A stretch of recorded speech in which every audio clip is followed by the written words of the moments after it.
네, 오랜만에 저희가 이 조합으로 뭉치게 됐습니다. 관련자들입니다. 반갑습니다. 반갑습니다. 일단 멤버는 다 모이지 않았어요. 저희가 그렇죠. 약간 유닛 형태로 저희 PD님이 제시해주신 이야기가 있는데 사실 그건 저희가 좀 어려울 것 같고, 네, 약간 효리수가 요새 유행이잖아요. 네, 그 저도 느낌으로 네, 저희가 이렇게 좀 뭉쳤습니다.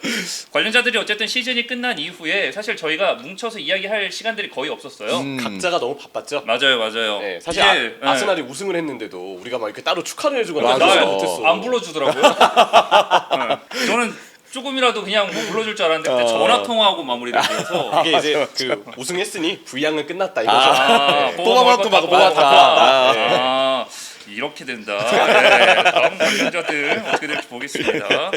일단은 뭐 저희가 모든 멤버가 다 모인 건 아니에요. 사실 그 원군이 형은 매번 와서 또 맞아. 인지계를 하고 있으니까 네. 여러분들께서 자주 보실 것 같고, 그 완우 형이 원래 오늘 함께 하기로 했었거든요. 근데 머리 자르러 가서 안 왔대요.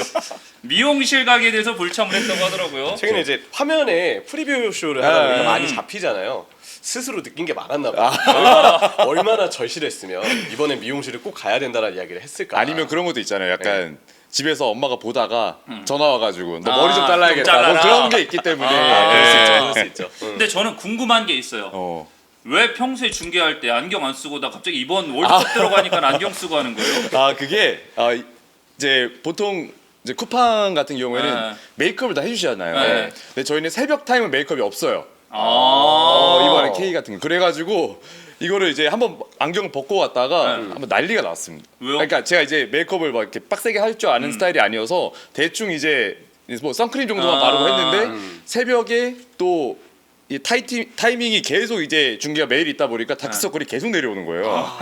그래갖고 이제 주변에서 연락이 와가지고 어떻게 좀 해야겠다. 그래서 그냥 안경을 쓰는 조치를 하니까 그나마 좀 반응이 괜찮아서. 약간 외모 보호용으로. 그렇죠. 근데 어때요? 한 일주일 정도 해보니까. 와 근데 이게 또 다른 리그네요 이거.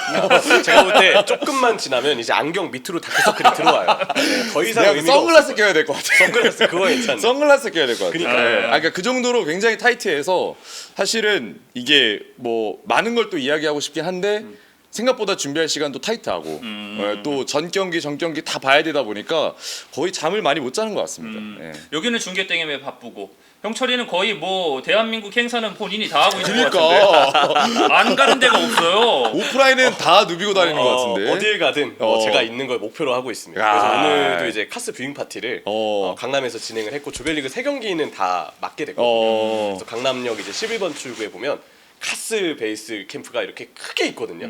거기서 이제 경기 날에는 같이 뷰잉 파티 진행을 하고 끝난 다음에 또 뭔가 많은 또 콘텐츠들을 촬영하면서 오늘 방송이 9개. 오늘 다 한 개? 네, 다 한 개. 이번이 7번째 방송이에요. 이따 끝나고 8번째, 9번째. 아니 9개를 한다고 오늘? 네, 맞아요. 와 7개. 지금 7개째. 진짜 대박이다. 제가 그래서 뭐 여러 가지를 하고 있다. 근데 사실 원펀치를 꼭 나오고 싶었었어요. 왜냐면 관련자들 우리 리그 때 촬영할 때랑은 굉장히 다른 세팅이었는데 맞아요. 이 의자 한번 앉아보고 싶다는 마음이 좀 컸는데 드디어 차례가 왔습니다. 근데 이 정도 하면 물 들어올 때 노저라고 하는데 노가 부러질 것 같아요. 요즘에 모터로 바꾼 거죠, 네, 이제. 맞아요. 모터로 바꾼 거죠. 네, 모터가 잘 가주기를 바라면서 그렇게 하고 있습니다. 근데 어때요? 현장 분위기는? 일단은 뷰잉 파티 자체는 저도 살면서 월드컵 단관을 해본 것 자체가 처음인데 너무 재밌어요. 이렇게 다들 모여서 응원도 하고 이런 것 자체가 너무 재밌고, 사실 분위기 자체는 체코전 때 이기면서 워낙 많이 올라와서 그런지 멕시코전에 패배했는데도 분위기 자체는 나쁘지 않았어요. 네, 그래서 그냥 다 같이 그냥 경기를 보면서 그 경기 결과에 따라서 우리가 기쁠 수도 있고 화가 날 수도 있는데, 기왕이면 혼자 화를 삭히기보다는 뷰잉 파티 같은 이런 단체로 볼 수 있는 그 무대에 가서 화낼 때 같이 화내고 좋을 때 같이 기뻐하면 그게 그래도 좀 좋은 기억으로 남게 되거든요. 그거를 저는 좀 많이 권유를 이제 드리고 싶달까요? 그거 느껴보니까 체감이 좀 많이 됐습니다. 이거 당신 보러 오라고 한 다음에 약간 뷰수 늘려가지고 다음 행사도 본인이 가져가려고 하는 거 아니에요? 네, 저는 이야기 드렸듯이 모든 행사에 다 출연하는 걸 목표로 하고 있기 때문에 오프라인의 지배자가 되도록 하겠습니다. 사실 뭐 형철이가 뭐 우리나라 지금 응원하는 분위기도 이야기를 해줬고, 뭐 패배에도 불구하고 뭐 다들 함께 즐기는 분위기 때문에 좋았다는 이야기를 했는데, 사실 저희가 이제 원투펀치에서 입중계하면서 후토크도 했을 거고 뭐 오늘 경기 패배에 대한 아쉬움은 분명 이야기했을 거예요. 그래서 저희는 전체적인 전반적인 이야기보다는 약간 좀 멕시코전 심층 리뷰로 해서 몇 가지 포인트만 잡아서 한번 좀 이야기를 해보려고 합니다. 첫 번째 경기를 우리가 되돌아봤을 때 체코전 가장 눈에 띄었던 건 역시나 황인범 그리고 이강인 선수였어요. 근데 이번 멕시코전을 전체적으로 놓고 보면 황인범 선수도 생각보다 잘 보이지 않았고 어쨌든 볼 연계 때문에라도 이강인 선수가 좀 자주 내려오는 그림들이 좀 있었거든요. 왜 약간 이렇게 한 경기만에 좀 달라졌을까?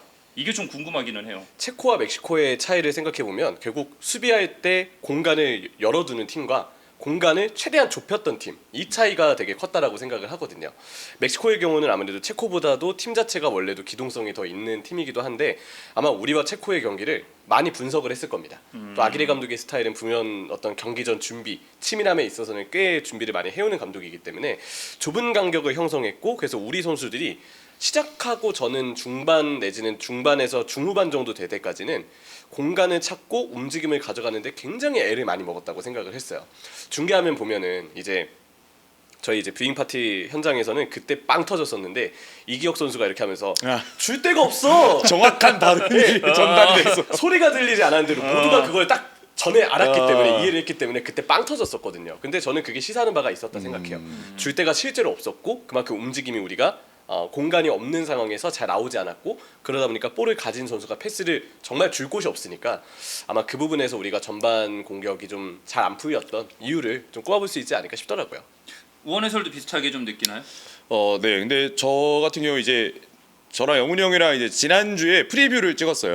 네, 이번 주였나요? 이번 주 초에 찍었는데 이제 그때 이야기했던 게 포인트가 이 경기는 1대1 싸움일 때 가능성이 높다라는 얘기를 했었거든요. 멕시코가 수비를 할 때 약간 남아공전은 약간 그래도 백포 수비를 했기 때문에 그래도 1대1 싸움이 좀 되지 않을까 이런 예측을 했었는데 오늘 뚜껑을 열어보니까 아예 그냥 우리가 똑같은 대형으로 나왔어요. 수비할 때. 그래서 완전히 이렇게 덮어씌워지는 형태로. 근데 그러다 보니까 우리가 형철이가 얘기한 것처럼 답답함이 좀 늘었어요.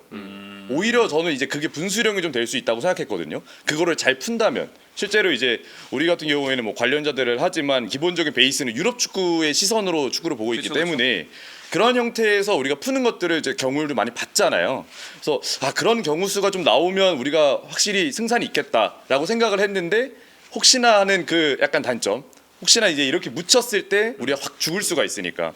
근데 그런 부분이 좀 많이 도드라져서 저는 우리가 우려하던 단점이 좀 그대로 드러나지 않았나. 거기에 이제 황인범과 이강인도 역시 활동이 그런 부분에서 많이 묻혔던 것 같고 그렇게 생각이 들었습니다. 그러니까 이런 점을 놓고 봤을 땐 결국 이 아기레 감독이 굉장히 능구렁이 같은 감독이잖아요. 네. 거기에 이강인 선수를 거의 뭐 키운 아빠 같은 감독이다라는 이야기들도 굉장히 많이 나오고 있어서 이거는 어쨌든 전술적인 부분에 있어서 아기레 감독이 좀 준비를 잘한 것 같아요. 느낌 그렇죠. 자체가. 그래서 뭐 오른쪽 윙 자리에 있었던 그 알바라도 선수였죠. 이 선수가 내려와서 호르헤 산체스를 기준 보조해주는 역할. 그래서 아예 백파이브를 형성했던 수비 대용도 그렇고 초반에는 사실 멕시코도 우리에게 압박을 했다고 봤어요. 그래서 원래 이제 우리가 빌드업 시에 가져가는 3-2-5 구조에 맞춰서 1대1로 대응하기 위해서 5-2-3 딱 멕시코가 그러한 전형을 토대로 우리 선수들에게 1대1로 달려들었는데 초반에 그래서 우리가 뒷공간을 좀 여는 장면들이 있었죠. 오프사이드로 좀 취소가 되긴 했지만 그쵸? 손흥민 선수의 침투가 꽤 좋은 슈팅으로 연결됐던 장면도 있었고 공간이 있을 때는 우리도 상대 공간이 열리니까 그때 바로 빠른 전환을 통해서 뒷공간을 허무려고 했던 시도들이 나왔다고 생각을 했습니다.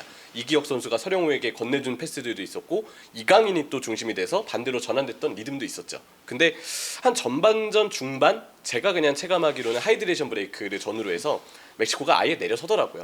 전형으로 보면 5-2-3에서 그냥 5-4-1 서서히 수비에 집중하는 시간을 늘리더니 그래서 우리가 볼 소유 시간이 늘었음에도 불구하고 되게 좋았던 그 공격 시간 전반전 중후반 이후의 시간을 좀 놓친 경향이 있었죠. 사실 그런 플레이 이후에도 이제 후반전 넘어가면서 어쨌든 홍명보 감독은 오늘 경기 어쨌든 승점을 하나라도 가져가게 되면 이제 토너먼트 진출에는 분명 유리하기 때문에 그 점에 대해서 조금 더 많은 생각을 가졌을 것 같은데 그에 따른 교체라고도 생각을 하기는 해요.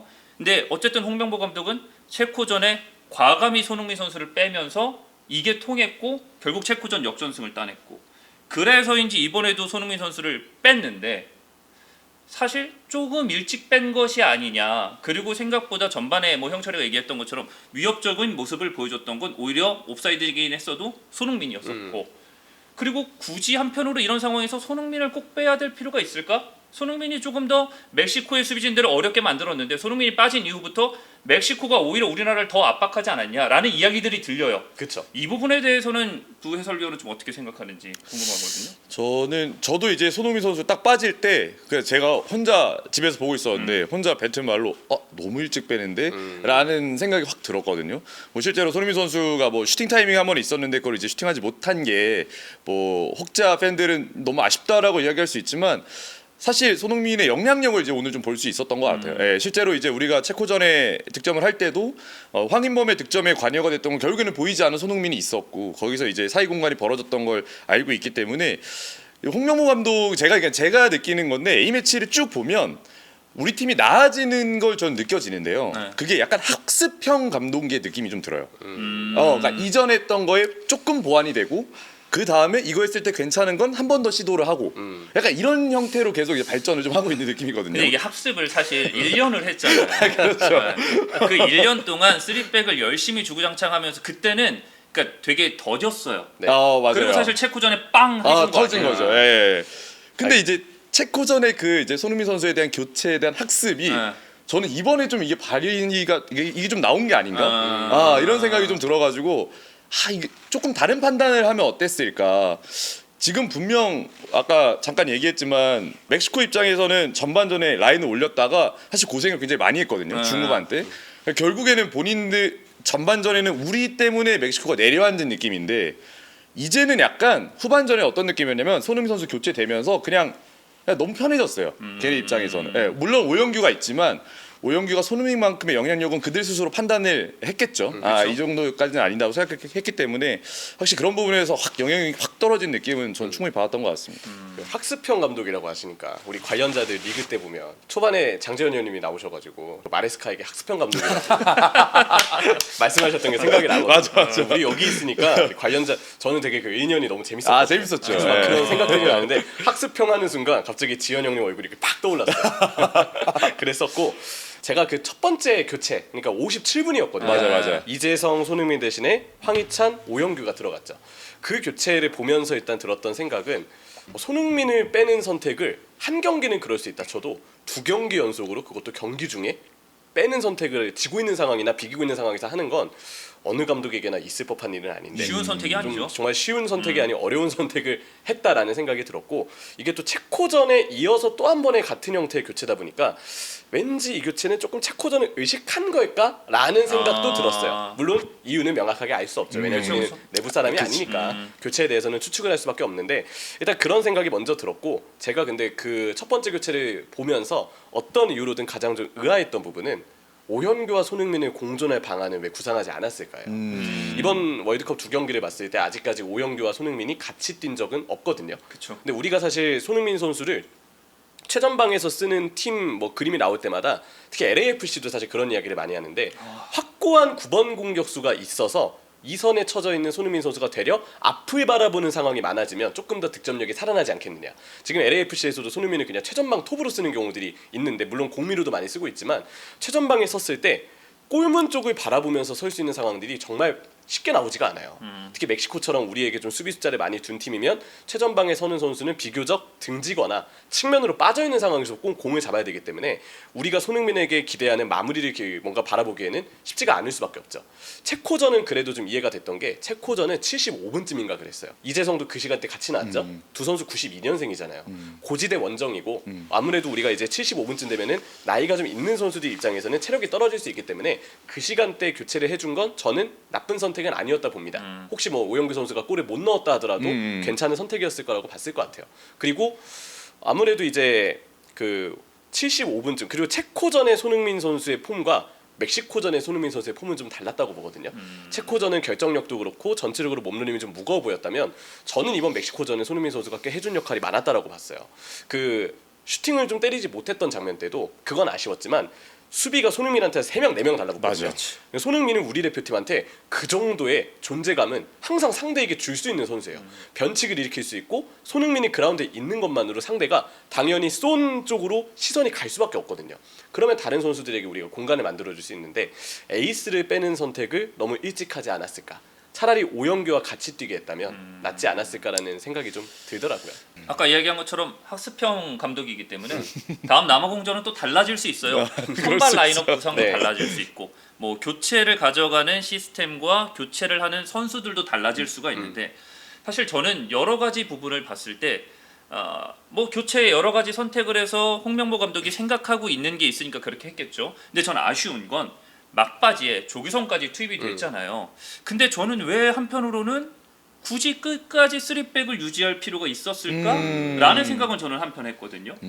사실 상대가 이미 공격 숫자를 많이 줄였는데 그러니까. 그리고 우리로서는 어차피 물론 이제 전체 골 득실을 생각해서 실점을 덜하는 게 맞을 수도 있어요. 왜냐면 우리가 혹시 조 3위가 될 가능성도 생각을 해야 되니까 3위가 되면 거기서 승자승이 아니고 전체 골 득실을 3위 팀들끼리 보게 되니까 실점을 비교적 덜하는 게 뭐 맞을 수는 있죠. 근데 그래도 우리가 그래도 승점 1점을 따는 것에 귀중함이 좀 컸던 시간대나 상황이었으면 고려하면 백스리가 유지된 것에 대해서도 좀 아쉬움은 없지 않죠. 그렇죠. 그리고 개인적으로 만약에 정말 학습을 한다면 다음 경기에 대해서 좀 학습이 된 상황이 나온다면 이것만은 꼭 뭔가 전달이 됐으면 하는 부분이 좀 있거든요. 뭐죠?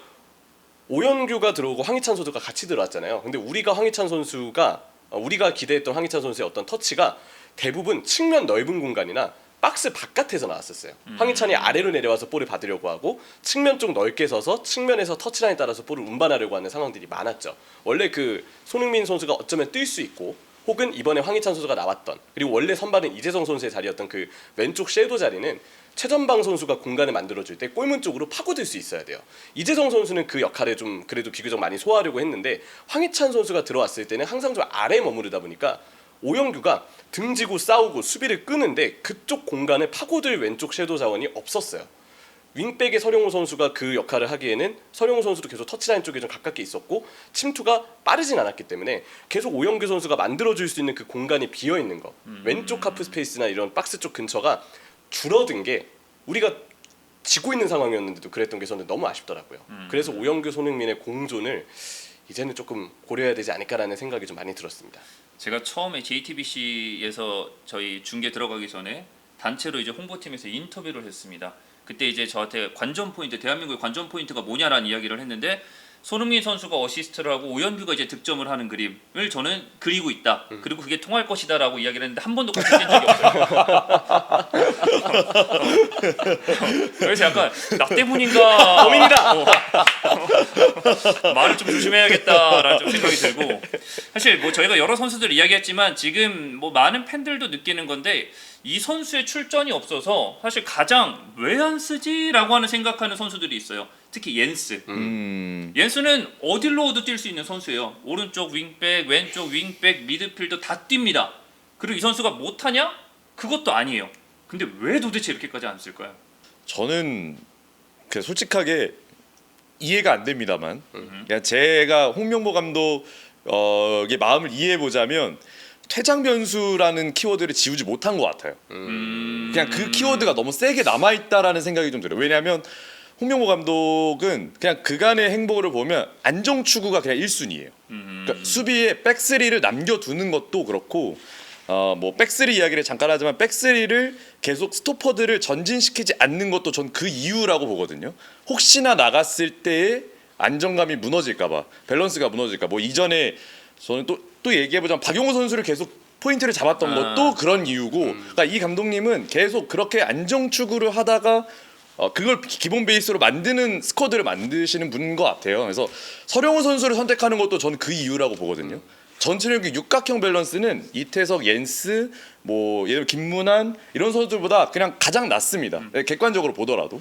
근데 이제 서령우 선수가 이제 왼쪽까지 뛰게 하는 것도 저는 육각형의 어느 정도 일부분이라 생각을 해서 왜 계속 백스리를 고집하고 옌스를 안 쓰냐? 무조건 안정 추구. 예. 그래서 이제 옌스를 과감하게 쓰지 않는 이유가 좀 거기에 있다고. 그냥 제가 그냥 지금 쭉 봤을 때는 그거 말고는 뭐 이해가 되는 건 뭐 없어요. 예. 글쎄요. 저도 이런 이유 때문에 안 쓰는 것 같아요라고 얘기하는 게 참 힘든 것 같아요. 왜냐면 저도 이해가 가는 선택은 사실 아니거든요.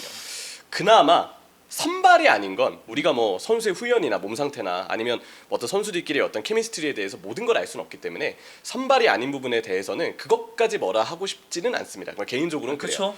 왜냐면 뭐 만약에 우리가 이제 멕시코 거의 원정이라고 정말 봐야 돼. 원정팀의 위치에 놓여 있는 경기인데 옌스 선수가 어쨌든 말씀해 주신 것처럼 퇴장 이슈가 없지 않기 때문에 혹시 윙백 자리에 나왔는데 자칫 퇴장이라도 당하면 아니면 거친 태클이라도 나오면 거기서 분위기가 한 번에 휩쓸릴 수 있고 어쨌든 우리가 원정팀이기 때문에 혹시 판정 변수가 있을 수도 있겠다라는 것까지 생각은 해야 된다 생각해요. 경기 전에라면. 그래서 선발 쪽에서 빠진 부분에 대해서는 뭐 그 선택에 대해서 막 나무라고 싶지는 않습니다. 근데 두 경기, 이 조별리그 3경기 중 2경기에서 이미 조커로도 기회가 주어지지 않았다라는 점에 대해서는 저는 그 점이 좀 의아하거든요. 특히나 이제 앞서서 결국 오영규 선수의 옆에 왼쪽 쪽에 이 뒷공간에 파고드는 박스 한 숫자가 없었다라는 이야기를 할 때 황희찬 선수가 투입이 돼서 결국 박스 한 터치가 많이 늘어나지 않았던 상황임을 보면 그럴 때 필요했던 선수가 저는 되려 옌스였다고 봤거든요. 옌스 선수가 들어와서 왼쪽 하프 스페이스를 이 트리니다드 토바고전이나 뭐 엘살바도르전 막판에 보더라도 옌스가 윙백 자리 나왔을 때 가운데 침투를 많이 했거든요. 그래서 딱 그 공간을 최전방 공격수가 비워둘 때 파고드는 게 아마 서령호 선수보다는 더 빨랐을 거라고 봐요. 물론 그때 엄지성 선수를 투입시켜서 엄지성 선수가 왼쪽에서 꽤 잘 흔드는 모습을 보여주긴 했지만 그래도 옌스가 어느 위치에서라도 조커로서 기회는 좀 받았어야 되지 않았을까. 저는 2경기 모두 선택을 받지 않은 부분에 대해서는 이거는 좀 의아하다라고 좀 보는 입장입니다. 근데 만약에 남아공전에서도 옌스가 못 나온다? 그러면 우리 대표팀이 노가웃 스테이지에 진출을 해도 저는 옌스가 뛸 시간은 거의 없다고 봐요. 그렇죠. 사실. 네, 현실적으로 어렵죠. 옌스가 나이가 어려서 앞으로 월드컵에 출전할 수 있는 기회와 시간은 충분히 많아요. 근데 그럼에도 불구하고 어쨌든 지금 자체적으로 능력이 없는 선수가 아닌데 출전이 안 되고 있다라는 이제 물음표는 아직까지 못 지웠으니까 남아공전을 일단 좀 지켜봐야 될 것 같고 벤투 때도 되돌려서 생각을 해보면 제 기억으로는 이강인 선수가 잘 안 쓰여서 그쵸. 벤투 감독도 욕을 엄청 먹었었어요. 이해가 많았죠. 네. 네. 근데 결국 이강인이 들어가서 했거든요. 가나전 때도 그랬고 그런 역할을 분명 할 수 있어요. 근데 저는 감독이라면 물론 안정추구 형도 다 좋고 모든 게 다 좋지만 한 번쯤은 과감한 결단을 내릴 필요도 있다. 그리고 어쨌든 우리가 남아공전에는 이제는 뭐 지기는 했지만 멕시코전을 비겨도 우리가 노가웃 스테이지에 갈 수 있다는 가능성이 있잖아요. 예, 훨씬 높아졌잖아요. 그렇죠. 그러니까 승점 1점만 따도 되는 상황에서 홍명보 감독이 한 번 더 도전을 해봤으면 좋겠다라는 생각이 들고 이야기한 것처럼 홍명보 감독은 안정추구형이에요. 그래서 뒤처지고 있는 상황에도 백스리를 바꾸지 않습니다.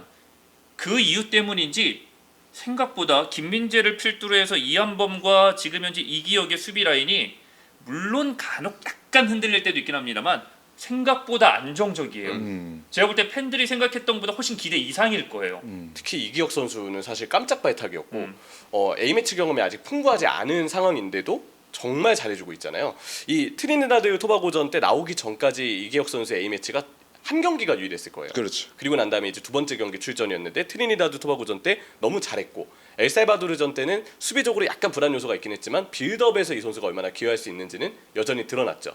그래도 수비 불안 때문에 조금 우려스럽다라는 생각을 했는데 김태현 선수가 또 하필 그렇죠. 발목 쪽에 안 좋은 불상을 당하면서 이기혁 선수에게 굉장히 부담이 좀 많아지게 되는 상황이 됐습니다. 근데 제가 볼 때 이기혁 선수는 그 기회를 잡은 것 같아요. 이 선수는 뭐 이미 K리그 1에서는 미드필더로나 풀백으로나 센터백으로나 여러 위치를 강원 FC에서 뛰면서 정말 어느 위치에서든 자신의 진가, 기술, 경기 운영 능력을 보여줄 수 있는 선수라는 걸 항상 입증해왔던 선수인데 우리가 몰라봤던 이 내면에서의 강인함과 당돌함도 있었던 것 같아요. 강심장이에요, 딱. 예. 진짜 이 어려운 상황에서 이렇게 빨리 적응해서 대표팀의 일원으로 지금 월드컵을 뛰는 거는 너무나 대단하고 뭐 오늘 경기만 하더라도 이기혁 선수의 왼발에서부터 좋은 패스들이 나간 장면들이 있었기 때문에 앞으로 장기적으로도 왼쪽 센터백 옵션에서 저는 꽤 긍정적으로 볼만한 선수가 좀 나왔다 와, 우리 생각해요. 왼쪽 센터백 근데 진짜 좋은 선수가 많긴 해요. 김주성도 있네. 부상으로 빠졌죠. 김태현, 김주성 여기에 지금 이기혁까지 있으니까. 사실 근데 저는 이제 그런 거예요.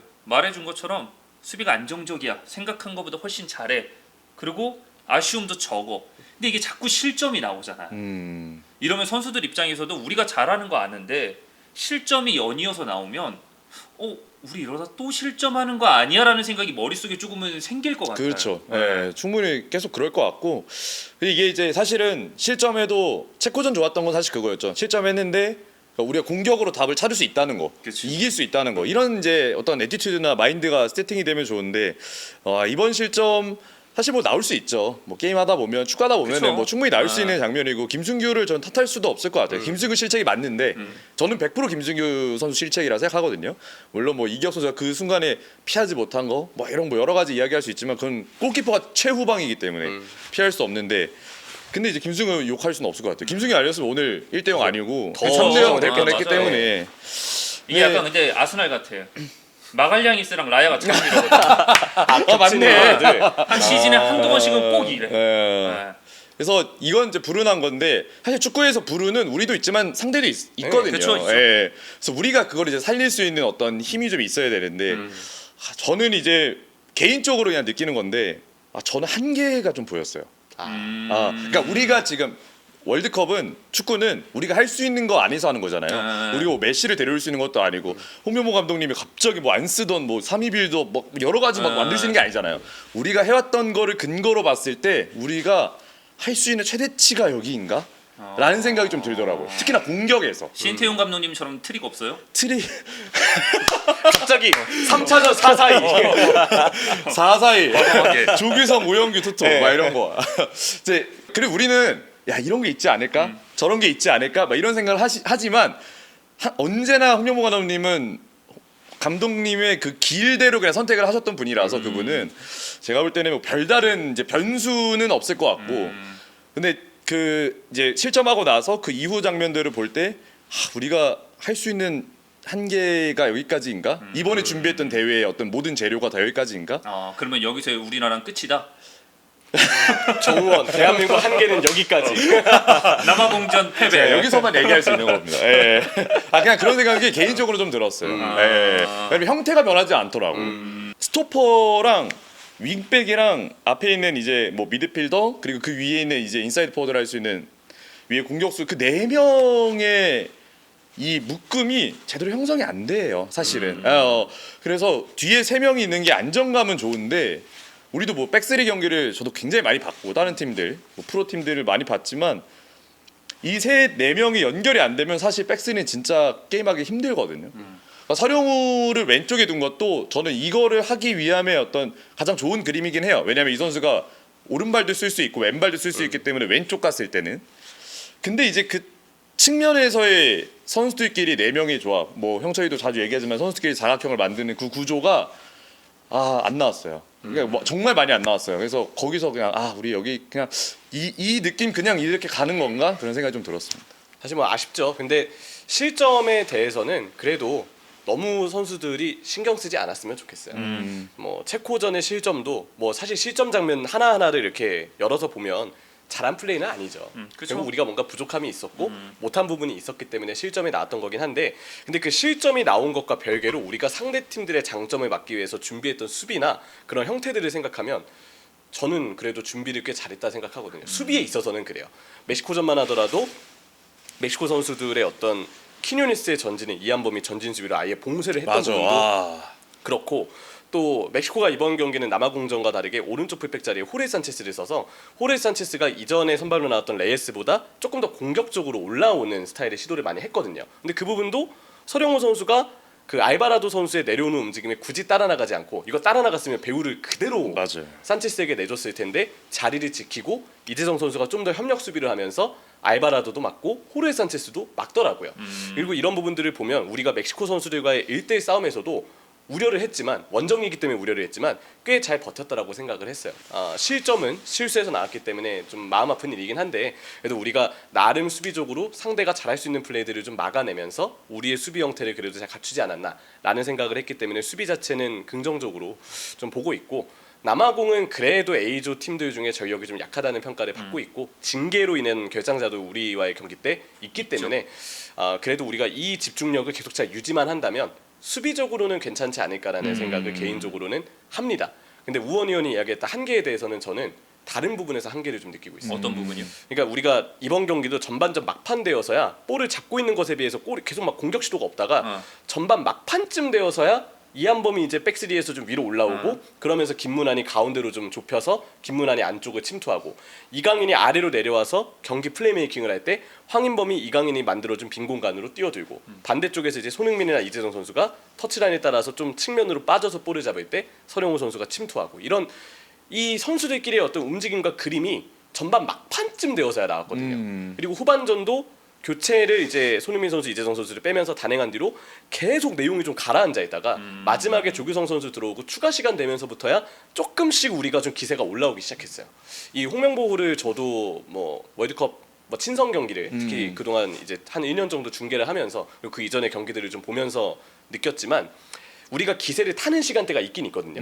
있긴 있어요. 근데 그 기세 타는 시간으로 가기까지 그 올라오는 시간이 너무 오래 걸려요. 예열이 너무 오래 걸리는구나. 그렇죠. 아. 그래서 우리가 좀 기세를 타고 뭔가 특정한 시간대에 폭발력을 만들고 한 방을 터뜨리는 거 보면 우리 선수들이 가지고 있는 개인 역량과 기량은 확실히 우수하다는 생각이 들거든요. 그 부분은 상대팀에게 꽤 인상을 남기고 위협을 줄 수 있는 포인트가 명확하게 있다고 봐요. 근데 문제는 그 단계까지 올라오기까지 시간이 너무 오래 걸리다 보니까 우리가 경기를 뒤집거나 따라잡을 수 있는 시간대를 허비하는 경우들이 좀 많지 않나. 그래서 제가 볼 때 아직까지는 홍명보 감독이 부임하고서 계속 그 올라오는 시간, 리듬이 올라오는 시간, 에너지가 올라오는 시간에서 아직은 한계가 좀 있었거든요.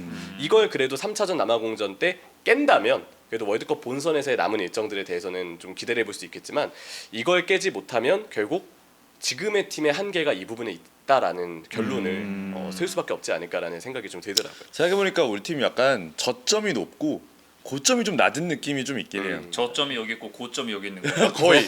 그래서 약간 이 팀을 볼 때 우리 팀을 볼 때 기대를 안 할 수도 없고 그러자니 또 기대를 하자니 또 좀 그렇고 뭐 뭔가 이제 좀 어중간한 마음가짐이 우리도 좀 되지 않나?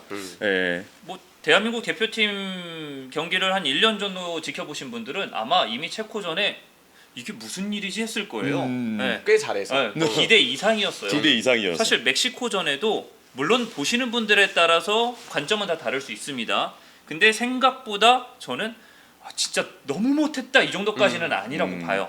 괜찮게 했다라고 생각을 해요. 근데 이제 BBC에서도 이야기를 한 것처럼 2030년까지도 골을 못 넣을 것 같다 무슨 이런 마음을 뱉으면서 승리를 기자야? 만들어내는 무기가 보이지 않는다라는 이야기를 했어요. 근데 결국 이 이야기는 형철이도 얘기했고 우원이도 얘기했지만 결국 우리 대표팀이 공격에서 무언가 보여줄 수 있을 만한 그 날카로운 무기들이 재료는 마련이 돼 있는데 그게 지금 제대로 안 쓰인다는 거잖아요. 그렇죠. 네. 혹은 그 단계까지 가는 데 있어서 시간이 오래 걸리고 맞아요. 예열이 늦게 걸리는 거죠. 네.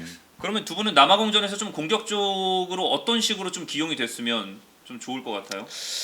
저는 남아공이 진짜 주사위 팀이라고 생각하거든요. 아, 그냥 저도 이제 남아공을 좀 봤을 때 그리고 그 아프리카 쪽에 있는 이제 뭐 정보를 좀 취합해 보니까 거의 안 좋을 땐 그냥 1위 뜨고 근데 좋으면 6위 떠요.